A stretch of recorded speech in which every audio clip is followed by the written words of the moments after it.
பிஸ்மில்லாஹிர் ரஹ்மானிர் ரஹீம்.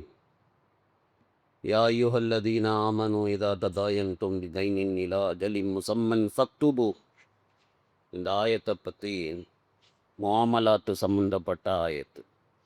இந்த ஆயத்தை பற்றி ஒரு 4 நாளாக உங்களுக்கு விளக்கம் சொல்லப்படுகிறது. இன்னைக்கு 5வது நாள்.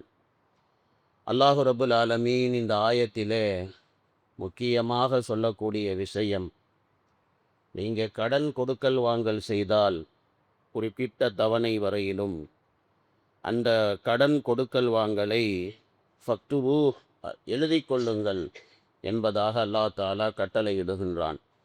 நான் ஏற்கனவே இந்த ஆயத்தை ஆரம்பிக்கும் போதே உங்களுக்கு நான் சொன்னேன், அதாவது சில உலமா பெருமக்கள் எழுதுவதை வாஜிப் என்பதாக சொல்லுகிறார்கள். கண்டிப்பாக எழுதியே ஆகணுமுங்க அப்படி சொல்கிறாங்க.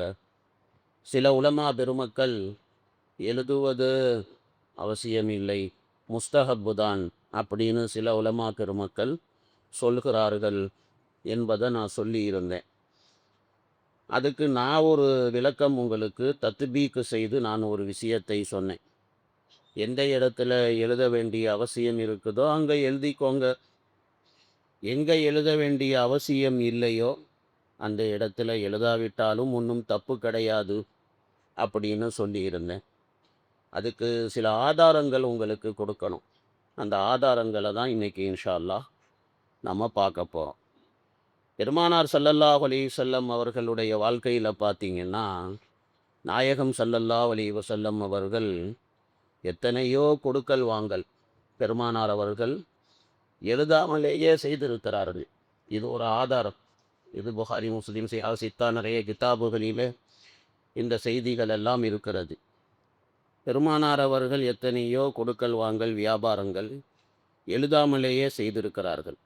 ஸோ அதனால் விருப்பப்பட்டால் எழுதிக்கோங்க, தேவை ஏற்பட்டால் எழுதிக்கோங்க, இல்லைன்னா எழுதா காட்டியும் ஒன்றும் தப்பு கிடையாது அப்படின்னு சொல்லி இந்த அறிவிப்பின் மூலமாக தெரியுது. முஸ்னதில் ஒரு ரிவாயத் இருக்குது. அது என்ன ரிவாயத் அப்படின்னா, பெருமானார் ஸல்லல்லாஹு அலைஹி வஸல்லம் அவர்கள் ஒரு ஆராபி வியாபாரி இடத்துல ஒரு குதிரை வாங்கினாங்க. குதிரை பார்க்குறதுக்கு நல்ல சூப்பராக இருந்துச்சு அந்த குதிரை. ரசூலுல்லாஹ் ஸல்லல்லாஹு அலைஹி வஸல்லம் அவர்கள் விலை கேட்டாங்க. அந்த ஆள் விலை சொன்னார், வியாபாரி விலை சொன்னார். ரசூலுல்லாஹ் விலையை முடிச்சுட்டாங்க, விலை பேசி முடிச்சுட்டாங்க. உனக்கு இந்த தொகையை கொடுக்குறேன். அவனும் ஒத்துக்கிட்டான், சரிங்க அப்படின்னு. நாயகம் ஸல்லல்லாஹு அலைஹி வஸல்லம் சொன்னாங்க, என் கூட வா, கொஞ்சம் வீடு வரைக்கும் வா, நான் உனக்கு பணத்தை கொடுத்துட்றேன். பணம் கையில் இல்லை, வீடு வரைக்கும் கொஞ்சம் வா அப்படின்னு சொல்லி ரசூலுல்லாஹ் சொன்னாங்க. அப்போ அவன் சரி, அந்த ஆராபி, அந்த கிராமவாசி, அவர் சரி நான் வரேங்க அவங்க பின்னால் அப்படின்னு அவர் சொன்னார். நாயகம் ஸல்லல்லாஹு அலைஹி வஸல்லம் முன்னால் போனாங்க, ரசூலுல்லாஹ் வேகமாக போனாங்க. இவர் பின்னால் மெதுவாக மெதுவாக நடந்து நடந்து வந்தார். இந்த ஆராபி கிராமவாசி அவர் அந்த குதிரையை பிடிச்சிக்கிட்டு மெதுவாக மெதுவாக நடந்து வரும்போது வழியில் பார்க்குற ஆளுக எல்லாம், குதிரை நல்லா அருமையாக இருக்குங்க, என்னங்க குதிரையை விற்கிறீங்களா? இல்லைங்க, அவங்களுக்கு கொடுத்தாச்சு அப்படின்னு 2-3 ஆள்கிட்ட அவர் சொன்னார். கொடுத்தாச்சுங்க அப்படின்னு சொல்லி 2-3 ஆளுகிட்ட சொன்னவர் போக போக ஆளுங்க வந்து விலை கேட்க ஆரம்பிச்சிட்டாங்க. நாயகம் ஸல்லல்லாஹு அலைஹி வஸல்லம் அவர்கள் என்ன விலையில் அந்த குதிரையை விலை பேசி முடித்தாங்களோ அதை விட கூட கொடுக்கறதுக்கு மக்கள் விலை பேசுனாங்க. அந்த ரிவாயத்தில் எவ்வளோ நாயகம் அவர்கள் விலை பேசுனாங்க அப்படின்னு சொல்லி அந்த ரிவாயத்தில் இல்லை. ஒரு உதாரணத்துக்கு நானாகவே சொல்கிறேனே, பெருமானார் அவர்கள் ஒரு 1,00,000 ரூபாய்க்கு அந்த குதிரையை பேசியிருந்தாங்க அப்படின்னு சொன்னால், இப்போ ஆளுக குதிரை நல்லா இருக்குன்னு தெரிஞ்ச உடனேயே வியாபாரிக்கிட்ட 1,50,000 ரூபா தரையா, அந்த குதிரையை கொடுத்துறியா, இது நான் ஒரு உதாரணத்துக்கு இதை நான் சொல்கிறேன். இந்த அமௌண்ட்டு வந்து என் புறத்தில் இருந்து நான் சொல்லக்கூடிய கருத்து, அறிவிப்பில் இந்த அமௌண்ட்டெல்லாம் இல்லை. அதில் சும்மா விஷயம் மட்டும்தான் இருக்குது. நான் உங்களுக்கு புரிய வைக்கிறதுக்காக இந்த தொகையையும் நான் வந்து ஒரு உதாரணத்துக்கு சொல்கிறேன்.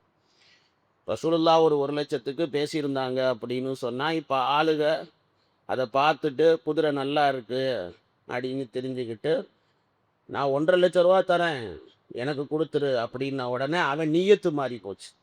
அந்த வியாபாரியோட நிய்யத்து மாறி போச்சு. ரசூலுல்லாட்ட இன்னும் பணம் வாங்கல. ரசூலுல்லாஹ் ஸல்லல்லாஹு அலைஹி வஸல்லம் வீட்டுக்கு வா, வீட்ல தரேன் அப்படின்னு சொல்லியிருக்கிறாங்க. அவனும் ஒத்துக்கிட்டு தான் பின்னால வாரான். பின்னால வாரான். ஆ இப்படி கூட ஆளுங்க கேட்ட உடனே, இவன் நிய்யத்து மாறி போச்சு.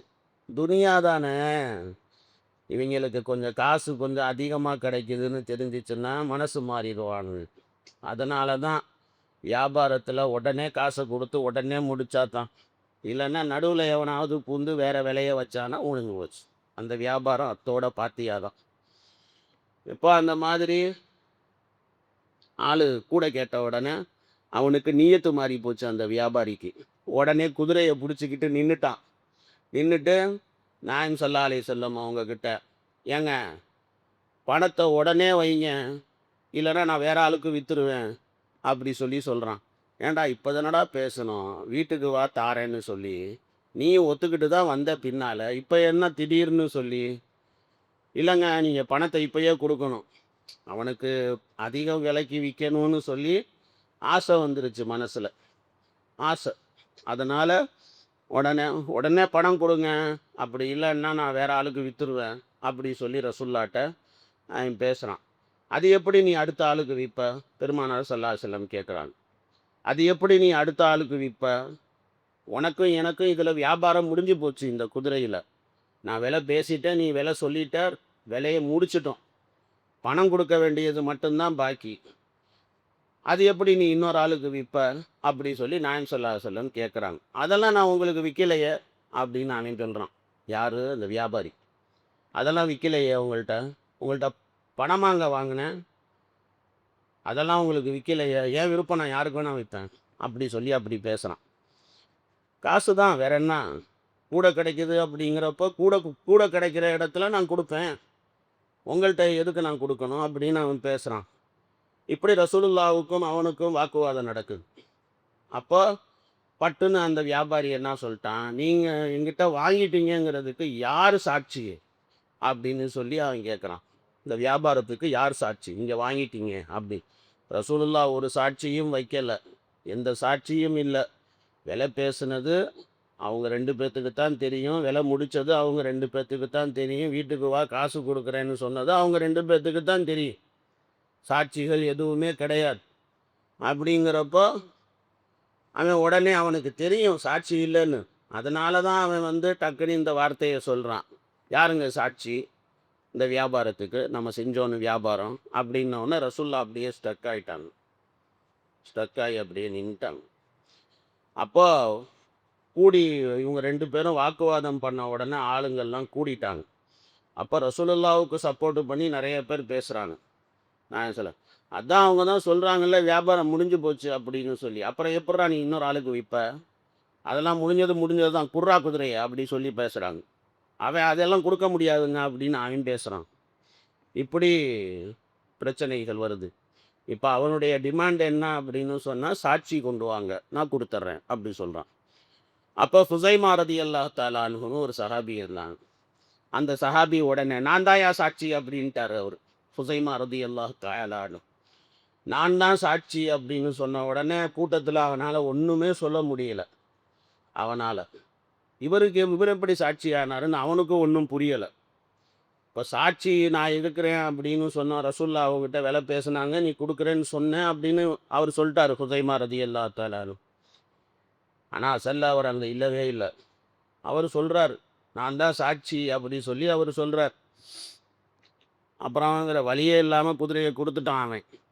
இப்ப ரசூலுல்லாஹ் ஹுசைமா கிட்ட கேட்குறாங்க, "நீ தான் அங்க இல்லவே இல்லையேப்பா நாங்க வியாபாரம் பேசும்போது. விலை பேசும்போது நீ அங்க இல்லவே இல்லையே. நீ எப்படி வந்து சாட்சி சொன்ன? நான் தான் சாட்சி அப்படின்னு நீ நீ எப்படிப்பா சொன்ன ஹுசைமா?" அப்படி சொல்லி ரசூலுல்லாஹ் கேட்குறாங்க. ஹதரத் ஹுதைமா ரலியல்லாஹு தஆலா அன்ஹு அவர்களிடத்துல. அப்ப ஹுசைமா சொல்றாரு, "நாயகமே, நீங்க அல்லாஹ்வ பத்தி எங்களுக்கு சொன்னீங்க. நாங்க உண்மைன்னு சொன்னோம். ஹக்குன்னு சொன்னோம். நீங்க சொர்க்கம், நரகத்த பத்தி சொன்னீங்க. நாங்க ஹக்குன்னு சொன்னோம். இந்த விஷயத்திலயா நீங்க வந்து தப்பா நீங்க சொல்லப் போறீங்க? அதனால உங்க வார்த்தையில எங்களுக்கு யக்கீன். அதனால தான் நான் சாட்சி சொல்கிறேன், ரசூல்லா பொய்யெல்லாம் சொல்ல மாட்டாங்க, உண்மையை தான் சொல்கிறாங்க ஆடி சொல்லி, நான் அதனால தான் யக்கீனோடு நம்பிக்கையோடு நான் சாட்சி அப்படின்னு சொல்லி சொன்னேன் அப்படின்னு ஹுசைமா ரதியல்லாஹு தஆலா அன்ஹு சொன்னார்.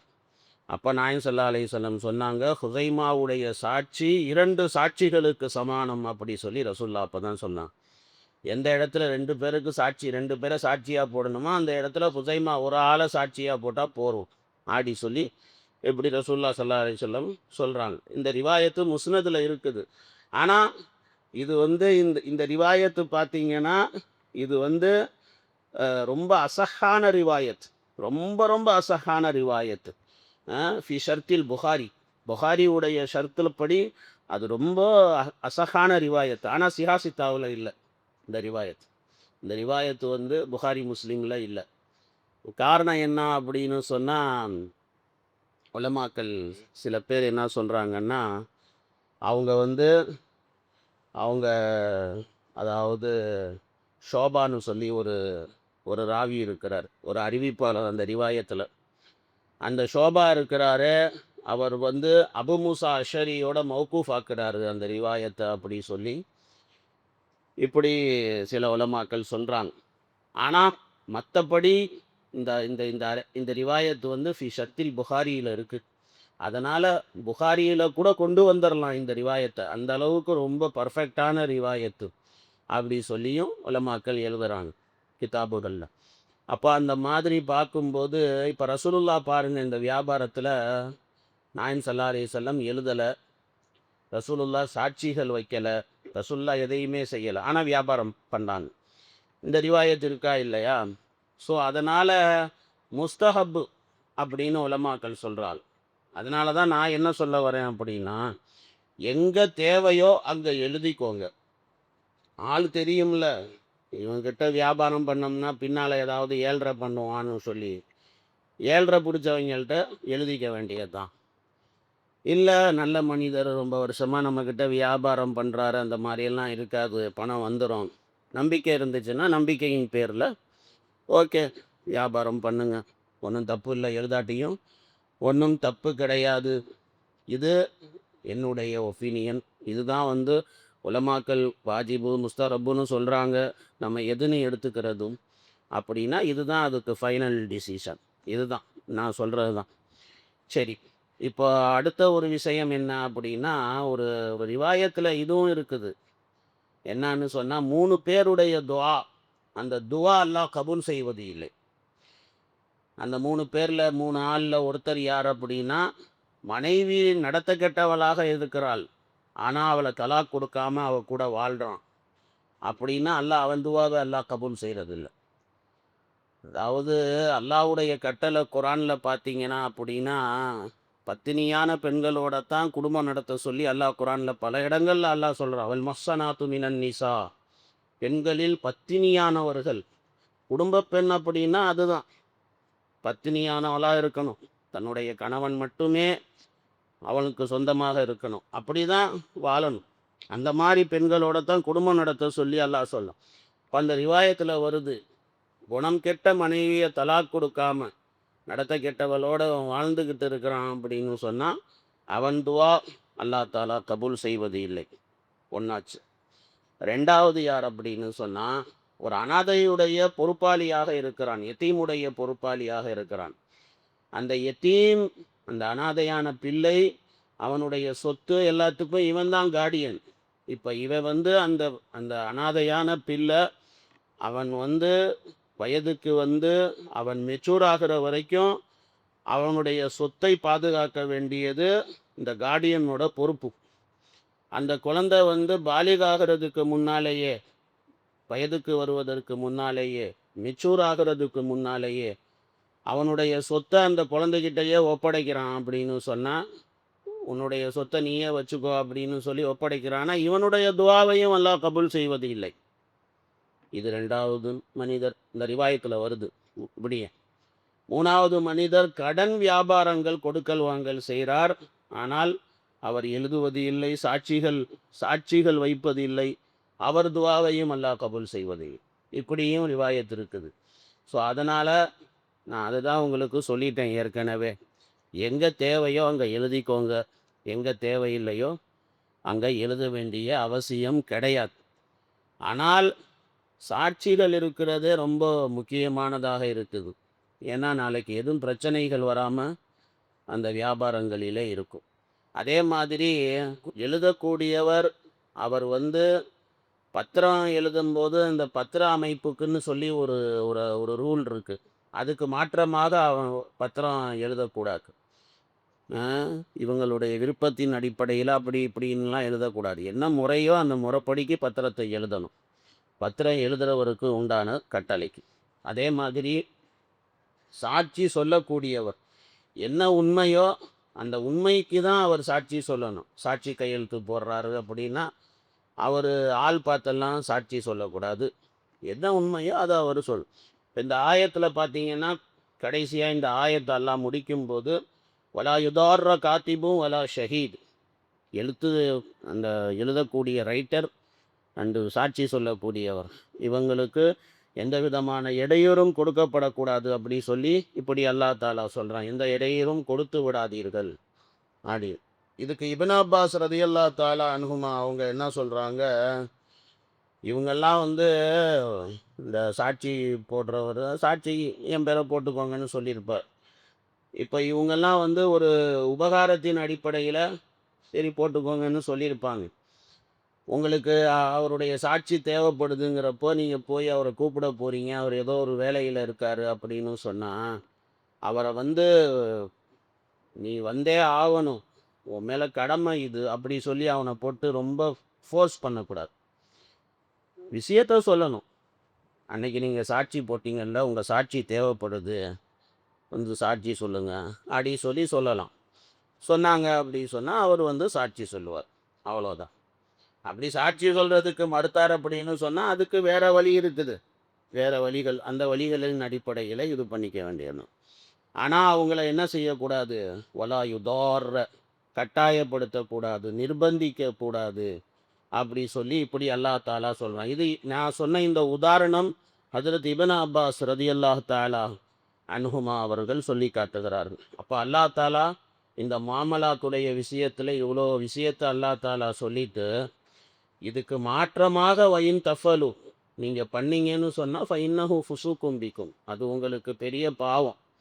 அல்லாஹ்வுடைய கட்டளை, அல்லாஹ் ஒரு காரியத்தை செய்யணும் சொல்கிறான், அதை நீங்கள் செய்யலைன்னா, அல்லாஹ் ஒரு காரியத்தை செய்யாதேன்னு சொல்கிறான், அதை நீங்கள் செஞ்சீங்க அப்படின்னு சொன்னால், அல்லாஹ்வுடைய கட்டளைக்கு மாறாக நடந்தால் ஃபைன்னஹு ஃபுசூக்கும் பிக்கும் ஓ பஹோர் படா குணாக, அது பெரிய பாவம்தான். அல்லாஹ் அதனால தான் ஒத்தக்குள்ளோ, அல்லாஹ்வை பயப்படு. தக்குவா இருந்தால் தாங்க எல்லாமே. தக்குவா இல்லாதவன்கிட்ட என்ன சொன்னாலும் என்ன இது பண்ணாலும் அவங்கிட்ட ஒரு இதையும் மாற்றத்தையும் எதிர்பார்க்க முடியாது. ஸோ அல்லாஹ் தாலா அதனால் இந்த ஆயத்தை முடிக்கும்போது தக்குவாவை பற்றி நிறையா இருக்குது குரானுடைய வசனங்கள். அல்லாஹ் தாலா வத்தக்குல்லா, அல்லாஹ்வை பயப்படு அப்படி சொல்லிட்டான். ஒய் அல்லி முக்குமுல்லா, அல்லாஹ் உங்களுக்கு கற்றுக் கொடுக்கக்கூடிய சட்டங்கள் இதெல்லாம் இதை ஃபாலோ பண்ணு நீ. அல்லாஹு பிகுல்லி ஷையின் அலீம், அல்லாஹ் எல்லாத்தையும் அறிந்தவன் அப்படின்னு சொல்லி அல்லாஹ் தாலா முடிக்கின்றான். சரி, அல்ஹம்துலில்லாஹ். ஒரு 5 நாட்களாக இந்த முஆமலாத்துடைய விஷயங்கள் உங்களுக்கு சொல்லப்பட்டது. இப்போ அடுத்த ஆயத்துலையும் பார்த்தீங்கன்னா முஆமலாத்து தான் அல்லாஹ் சொல்கிறான்.